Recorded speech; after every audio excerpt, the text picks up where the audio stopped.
ఎట్లాంటి CCTV images use చేస్తున్నారు, donation చేసిన డబ్బులకి ఉన్న సీసీటీవీ. వీళ్ళు ఏం చేశారంటే చాలా స్మార్ట్గా ఈ సీసీటీవీ ముందు వీళ్ళు ఇప్పుడు మీరు టవల్ వేసుకొని వచ్చారనుకోండి కౌంటింగ్కి, రాగానే చాలా వేడి ఉందని చెప్పేసి ఆ టవల్ తీసి సీసీటీవీ మీద వేసేస్తున్నారు టాక్టికల్గా. అది నాకు తెలియదు సార్, అది సీసీటీవీ, నేను ఏదో హ్యాండిల్ అనుకున్నాను, దానికోసం దాని మీద వేసేసాను అని చెప్పి. అది కాకుండా ఈ క్యాష్ మూవ్మెంట్ టైంలో ఎస్ఐటీ అంటున్నారు కొంతమంది సీసీటీవీ ముందర నిలబడతారంట. అంటే వాళ్ళ హెడ్ ఏమైనా కనిపిస్తుంది బ్యాక్లో, వాడు ముందు నుంచి వెళ్తుంటాడు, ఇది తెలియదు ఏం వెళ్ళిందని ముందు. ఇది జరిగింది. దాన్ని వైలేషన్స్. ఎందుకంటే మీరు చూసుంటారు ఈ కార్పొరేట్ కంపెనీస్లో సీసీటీవీ ఆడిట్ అనే ఒక ప్రాసెస్ ఉంటుంది. 24 గంటల్లో సెక్యూరిటీ వాళ్ళు ఏం చేస్తారంటే యావరేజ్గా ఒక 5 నిమిషాల వీడియో చూస్తారు వాళ్ళు ప్రతి గంటకి, ఐదర్ స్టార్టింగ్, నడుమిట్లో, వెళ్ళకుంటే ఎండింగ్లో ర్యాండమ్గా చూస్తారు. అప్పుడు ఎవడో కనిపిస్తుంది, ఒకడు వస్తున్నాడు చూడు, వాడు ఏం చేస్తున్నాడు, వాడు అక్కడికి వెళ్తున్నాడు, ఇక్కడికి వస్తున్నాడు, డౌట్ వచ్చి మళ్ళీ మొత్తం చూస్తారు వీడియో అంతా. ఇది చేయలేదు ఇక్కడ మళ్ళీ, ఎందుకంటే అది ఎవరికి అప్పగించారో మనకు తెలియదు. ఇది మన దగ్గర కూడా అంతే, హైదరాబాద్లో సీసీటీవీ పెట్టమంటే పెట్టేశారు, కానీ ఇప్పుడు పెట్టిన సీసీటీవీలో నంబర్ ప్లేట్ కూడా రీడ్ చేయదంట. అప్పుడు ఆలోచించి ఎందుకు పెట్టారు మరి సీసీటీవీ? మరి అంతటి కాడికి ఎందుకు సార్? మీరు హై క్వాలిటీ సీసీటీవీ పెట్టకుండా చైనీస్ సీసీటీవీలు తీసుకొచ్చి పెడితే అదే అవుతుంది అది. ఎనీవే, ఇది నడుస్తున్నప్పుడు ఇప్పుడు చాలా మటుకు వీళ్ళు వెరిఫై చేస్తున్నారు, అంటే గ్రౌండ్ లెవెల్లో ఈ ప్రొసీజర్స్ ఫాలో చేయలేదు, కరెక్టే. ఈ ఫిజికలీ వీళ్ళు రీక్రియేట్ చేస్తున్నారు ఇప్పుడు డైలీ. ఈ 26 లక్షలు చెప్పాను చూడండి, అక్కడ నిలబడి చూస్తున్నారు వాళ్ళు. ఎస్ఐటీ వాళ్ళు టీమ్ మెంబర్స్ని పెట్టారు అక్కడ. ఈ ప్రతిరోజు కలెక్షన్ వెళ్తున్నప్పుడు ప్రాసెస్ చూస్తున్నారు. ఓకే, 5 గంటల్లో హుండీ ఫుల్ అయిపోయింది, 6 గంటల్లో హుండీ ఫుల్ అయిపోయింది, 40 హుండీల్లో 25 హుండీల్లో డబ్బులు ఉన్నాయి, మిగతా హుండీల్లో ఎక్కువ డబ్బులు లేదు. అది బహుశా విఐపి ఎంట్రన్స్ ఉండొచ్చు, తక్కువ మంది వస్తారు అక్కడ. సో అట్లాంటి ప్రాసెస్లో కూడా సెటప్ చేశారు. సో వెరీ సైంటిఫిక్లీ డన్, అది మెచ్చుకోవాలి. దట్ ఈస్ వై సుప్రీంకోర్టు కూడా ఇంటర్ఫియర్ చేయరని చెప్పారు. సుప్రీంకోర్టులో ఎవరో పిటిషన్ వేశారు, ఇది జరపాలని చెప్పి. అఖిలేష్ యాదవ్ చేసిన ఆరోపణలు 200 కోట్లు 150 కోట్లు కాదు. ఇప్పుడు మెయిన్గా లేదు, మనకు కావాల్సింది వాసుదేవన్ గారు దొంగతనం చేశాడు, వాడిని పట్టుకోవాలి, అంతవరకే. కానీ ప్రాసిక్యూట్ కూడా చేయాలి. ఇప్పుడు ఎట్లయిపోయిందంటే ఒక దొంగ ఇంట్లో వెళ్ళి బంగారం దొంగతనం చేశాడు, పట్టుకున్నారు పోలీసు వాళ్ళు. వాడేమంటాడు, నేను అక్కడ ఇంట్లో పెట్టుకున్నాను, అక్కడ దాచిపెట్టాను బంగారం, అది తీసుకుందామని చెప్పి వాళ్ళ ఇంటికి వెళ్ళి రీక్రియేట్ చేసి, సీన్ రీక్రియేట్ చేసి బంగారం తీసుకొస్తారు. సరే సార్, నేను బంగారం ఇచ్చేస్తాను కదా సార్, ఇంటికి వెళ్ళిపోతా అంటే, అరే ఎట్లా వెళ్తావు, నువ్వు దొంగతనం చేసావు కదా, నేను ప్రాసిక్యూట్ చేయాల్సిందే. ఓకే, ఇది ఓన్లీ ఎవిడెన్స్ ఇది. ఓకే, ఇప్పుడు అదే ఇక్కడ కూడా జరుగుతుంది. 7.8 crores ఇప్పుడు మనం 78 లక్షలు వచ్చిందంటే ఇంకొక 10 ఇంట్లో దొరికిపోతే మీకు 780 lakhs వచ్చేస్తుంది. ఓకే, అప్పుడు మీరు అకౌంట్ సెటిల్ అయిపోతుంది. అది మొత్తం కన్వర్ట్ చేసి ఉంటారు వీళ్ళు. ఏం చేస్తారు, బంగారం. టైమ్స్ ఆఫ్ ఇండియా ఒక స్టోరీ రాసింది సార్, కరెక్ట్. వాళ్ళు ఇన్వెస్టిగేషన్ చేస్తారు, 3-part ఇన్వెస్టిగేషన్ చేస్తే 200 మంది ఇన్వాల్వ్ అయ్యారు. ఆ 200 మందిని ఇన్వాల్వ్ చేయడం కోసం మరి చాలా జాగ్రత్తగా వాళ్ళకి కావాల్సిన వాళ్ళు ముందర మేనల్లుండి, పిన్ని కొడుకుని, పెద్దనాయన కొడుకుని పెట్టారని చెప్పేసి రాసుకుంటూ వచ్చారు. కరెక్ట్, అది 3-part ఇన్వెస్టిగేషన్ ఉండేది.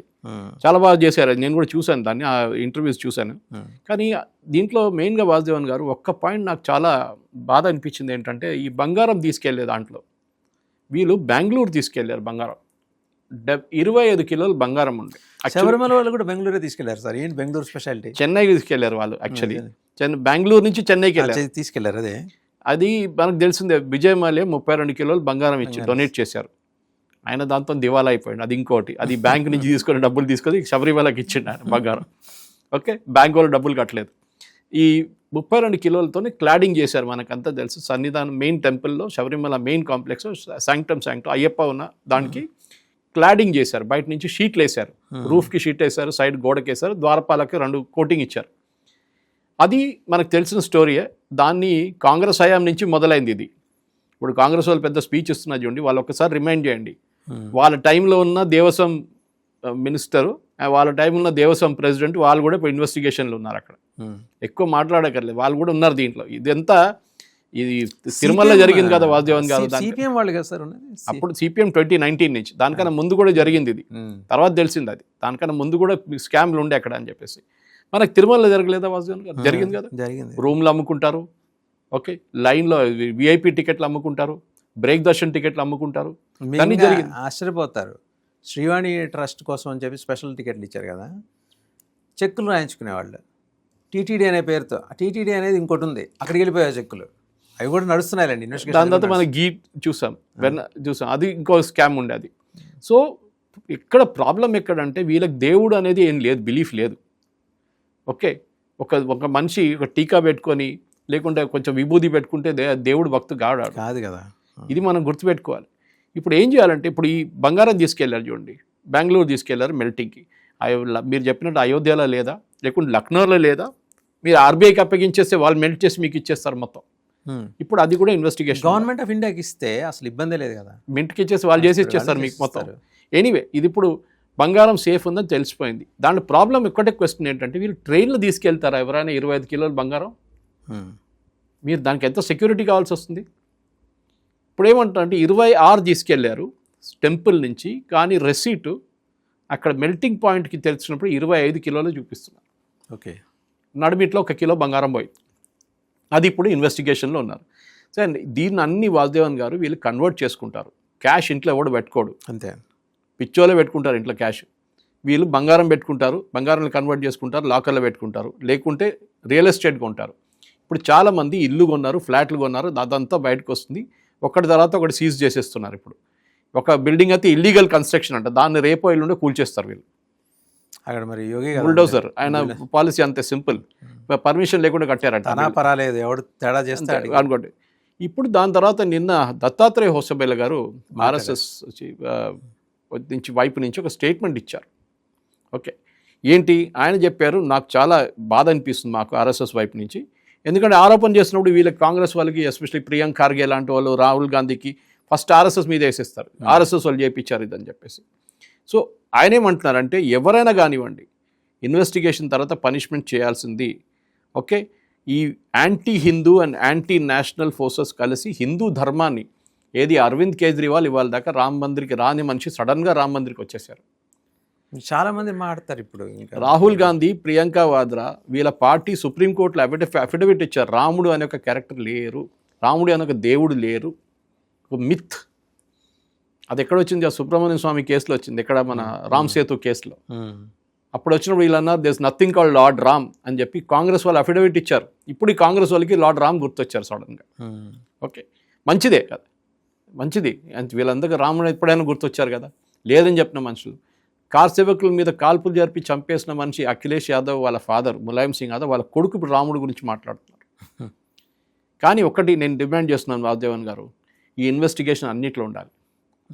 ఇప్పుడు లేటెస్ట్ నాకు నిన్న ఒక ఇన్ఫర్మేషన్ వచ్చి, మన కోహే ఇమామ్ జమీన్ అని చెప్పి అమ్మగూడ దగ్గర ఒక దర్గా ఉంది, షియా వాళ్ళది, చాలా ఫేమస్, మౌలైలీ లాగా ఉంటుంది కానీ చిన్న వర్షన్. ఎక్కడండి? అమ్మగూడ, మన అయ్యప్ప టెంపుల్ లాల్ బజార్ ఉంది, దాని వెనకకు ఉంటుంది పెద్ద. హైదరాబాద్లో ఇక్కడ సికింద్రాబాద్లో. సో మీరు అక్కడ నిలబడితే మౌలాలి కనిపిస్తుంది, మౌలాలి నుంచి మీకు ఇది కనిపిస్తుంది, రెండు ఒకటే హైట్లో ఉంది. మౌలాలి చూశాను, అదే మౌలాలి ఆల్సో ఇస్ షియా దర్గా. అది ఇది ఆ గుడి, ఆ దర్గా వాళ్ళది చాలా ల్యాండ్ ఉండే, చుట్టుపక్కల అంతా వకఫ్ బోర్డ్ ల్యాండ్ ఉండే. ఇప్పుడు మొన్న మా ఫ్రెండ్ ఒకరు వెళ్తే అక్కడ ఒక గవర్నమెంట్ బోర్డు పెట్టారంట, this is government land for 2 bedroom houses అని చెప్పి నంబర్లు కూడా పెట్టాడు దాంతోపాటు. ఎప్పుడైనా గవర్నమెంట్ ల్యాండ్ ఎవడో నంబర్ పెట్టాడు అంటే ఎవడో అది గుంజేసుకున్నాడు, అమ్మడానికి ట్రై చేస్తున్నాడు, గవర్నమెంట్ ల్యాండ్ అని బోర్డు పెట్టుకున్నాడు. First of all government land ఎట్లయింది? అది వకఫ్ బోర్డు ల్యాండ్ ఉండే, వకఫ్ బోర్డు నిద్రపోతున్నారా? వాళ్ళ దగ్గర రికార్డ్స్ ఉంటుంది, ఎప్పుడో నిజాం టైంలో ఇచ్చిన ల్యాండ్ అది. ఆ చుట్టుపక్కల ఏరియా అంతా డిఫెన్స్ ల్యాండ్, ఆ డిఫెన్స్ ల్యాండ్ అయితే కొట్టేశారు, అది ఇంకో story. Okay, defence A1 land కొట్టేశారు. డిఫెన్స్ ఎస్టేట్స్లో జరుగుతున్న అవకతవకలు చాలా పెద్ద స్టోరీ, మీకు అయోధ్య పక్కన కూడా రాదు మీకు. అంత ల్యాండ్, ఎస్పెషల్లీ సికింద్రాబాద్ కంటోన్మెంట్లో చాలా మటుకు ల్యాండ్లు కొట్టేశారు, రికార్డ్స్ మార్చుకున్నారు ఢిల్లీలో అండ్ పూణేలో. వీళ్ళ ఆఫీస్ పూణేలో ఉంది డిఫెన్స్ ఎస్టేట్. దానికి ఒక ఫారెన్సిక్ ఆడిట్ చేసి సికింద్రాబాద్ కంటోన్మెంట్ బోర్డు మీద రైడ్ చేస్తే మీకు ఒక 500-600 కోట్ల ల్యాండ్ దొరుకుతుంది మీకు easy. Anyway, that's a separate story. నేను ఎందుకు అంటున్నానంటే, ఇప్పుడు రామ్ జన్మభూమి గురించి చెప్పినప్పుడు అన్ని రిలీజన్స్లో కూడా ఇదే ఉండాలి, అందరి దగ్గర ఆడిట్ జరగాల్సిందే, ఫారెన్సిక్ ఆడిట్, ఏదో నార్మల్ ఆడిట్ కాదు. ఓకే, ఇప్పుడు జరిగే ఈ అయోధ్య అవకతవకల్లో డెఫినెట్గా ఇప్పుడు జరిగిన కాన్స్పిరసీలో ఈ SIT ఇన్వెస్టిగేట్ చేయనియండి. వాళ్ళు ఆల్మోస్ట్ ఒక 20-30% ఫస్ట్ లెవెల్ పట్టుకున్నారు, నెక్స్ట్ లెవెల్కి వెళ్తున్నారు ఇప్పుడు, దాని తర్వాత నెక్స్ట్ లెవెల్కి వెళ్తారు. ఇప్పుడు అర్జెంటుగా ఏం చేయాలంటే, ఈ ట్రస్ట్ ఉంది చూడండి, దాన్ని డిజాల్వ్ చేసేసారు. కానీ ట్రస్ట్ లేకుండా మీరు టెంపుల్ నడిపేయలేరు. అటు అప్పటిదాకా తాత్కాలికంగా ఏమన్నా. సో ఏం చేయాలంటే, గవర్నమెంట్ ఫస్ట్ ఒక కమిటీని, కొంతమంది VIP కమిటీని ఒకటేసి, ఏంటి వీళ్ళకి డబ్బులు ఉన్న వాళ్ళు తీసుకురావాలి. For example Sudha Murty, MB Kamath, ఫిలాంథ్రఫిస్టులు. HV Kamath వాళ్ళు ఫిలాంథ్రఫిస్ట్ పెద్ద పెద్ద వాళ్ళు ఉన్నారు, చాలామంది ఉన్నారు అట్లాంటి వాళ్ళు. వాళ్ళని తీసుకొచ్చేసి సౌత్ ఇండియా నుంచి కొంతమంది ఇండస్ట్రీ వీరేంద్ర హెగ్డే ఇలాంటి వాళ్ళందరూ అట్లా తీసుకొచ్చి డబ్బులు ఉన్న వాళ్ళు వాళ్ళకి వాళ్ళు డబ్బులు ఏమి అక్కర్లేదు ఆశపడరు, వాళ్ళకి. వాళ్ళ ఇట్లాంటి ఆశ ఓకే, అట్లాంటి వాళ్ళని తీసుకొచ్చి ఈవెన్ నార్త్ ఇండియా నుంచి కొంతమంది మంచి పేరున్న వాళ్ళు తీసుకొచ్చి you make a committee of that. Okay, ఈ ధీరేంద్ర దాస్ ఉన్నారు చూడండి, ఆయన పాపం ఇన్వాల్వ్ కాలేదు, ఆయన కూడా పెట్టవచ్చు, సుప్రీంకోర్టు అపాయింట్ చేశారు ఆయన. ఇదంతా పెట్టిన తర్వాత కమిటీని ఫామ్ చేసి they should set up a process. Okay, దాంట్లో స్పెషల్ కౌంటింగ్లో పర్మనెంట్ ఎంప్లాయీస్ని ఎప్పుడు ఉంచుకోకూడదు. ఎవ్రీ 3 నెలలు ఒకసారి రొటేట్ చేయాలి వీళ్ళని, కొత్త వాళ్ళు తీసుకురావాలి. ఫస్ట్ ఆఫ్ ఆల్ ఈ బ్యాంక్ వాళ్ళు కావాలంటే వాళ్ళ మీద అప్పగించేసేయాలి రెస్పాన్సిబిలిటీ అంతా. ఈ కౌంటింగ్ రెస్పాన్సిబిలిటీ మీది అని చెప్పి ఎస్బీఐకి చాలా క్లియర్గా చెప్పాలి. ఈ డబ్బులు మీకు వస్తుంది డైలీ, దాని మీద మీరు ఇంట్రెస్ట్ సంపాదిస్తారు. ఒకరోజు మీ బ్యాంక్లో కూర్చుంటే కూడా మీకు ఇంట్రెస్ట్ వస్తుంది ఆ డబ్బుల మీద. ఇది ఫస్ట్ పాయింట్ వాసుదేవన్ గారు. రెండో పాయింట్, అక్కడ వస్తున్న ప్రతి అసెట్, మా దగ్గర చిన్న గుడులు కూడా బొలారం అయ్యప్ప టెంపుల్ కూడా అసెట్ రిజిస్టర్ అని ఒక రిజిస్టర్ ఉంటుంది. అది మా ఆడిటర్ చెక్ చేస్తాడు, వారానికి ఒకసారి చెక్ చేస్తాడు, నెలకు ఒకసారి చెక్ చేస్తాడు, 3 నెలలకు చెక్ చేస్తాడు, 6 నెలలు 12 months. ఎందుకు సార్ తిరుమల ఈ సంప్రదాయం 100 సంవత్సరాల నుంచి ఉంది. తిరుమల సో అసెట్ రిజిస్టర్ కావాలి. బ్రిటిష్ వాడు పరిపాలించినప్పుడు నుంచి ఉంది.